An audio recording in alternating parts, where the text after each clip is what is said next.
Bombay high court ने रिया चक्रवर्ती को drugs case में जमानत दे दी है।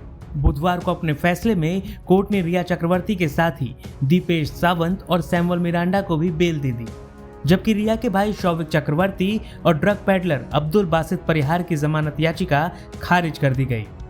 कोर्ट से बेल के बाद अब रिया चक्रवर्ती 1 महीने बाद ही सही जेल से रिहा होंगी।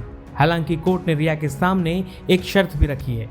इसके मुताबिक रिया चक्रवर्ती को 10 दिन में पुलिस थाने में हाजिरी लगानी होगी।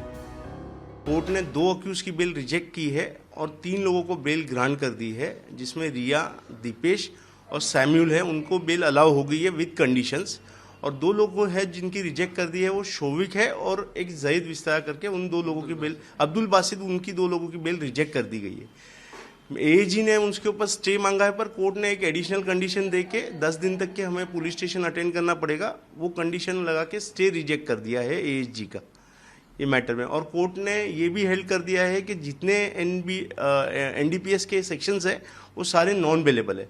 अब पूरा रीजनिंग जजमेंट आएगा, उसके बाद ही एनालाइज करके बता सकते हैं, पर फिलहाल 3 आरोपियों को बेल देगी दी। बॉम्बे हाई कोर्ट के फैसले ने रिया चक्रवर्ती को बड़ी राहत दी है। ऐसा इसलिए कि उन्हें न सिर्फ जमानत मिली है, बल्कि कोर्ट ने यह भी माना है कि रिया किसी ड्रग डीलर्स की चेन का हिस्सा नहीं है।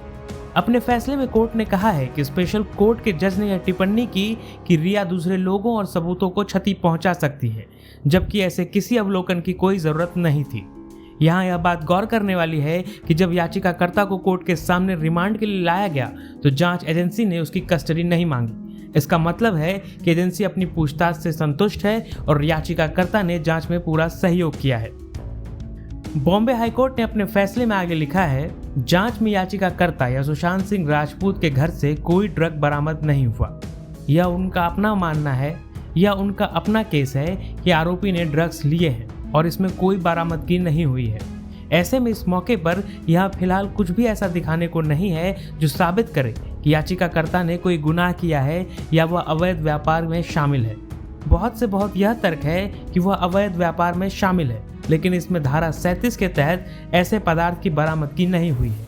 ऐसे में कोर्ट इस तर्क से सहमत और संतुष्ट है कि याचिकाकर्ता धारा 19, 24 और 27A के तहत यह अवैध सामान के व्यापार में शामिल होने की दोषी नहीं है। वह किसी ड्रग डीलर्स की चेन का हिस्सा नहीं है। बहरहाल रिया चक्रवर्ती को बॉम्बे हाईकोर्ट ने 1 लाख रुपए के निजी मुचलके पर फिलहाल जमानत दे दी है, लेकिन नारकोटिक्स कंट्रोल ब्यूरो की जांच अभी जारी है।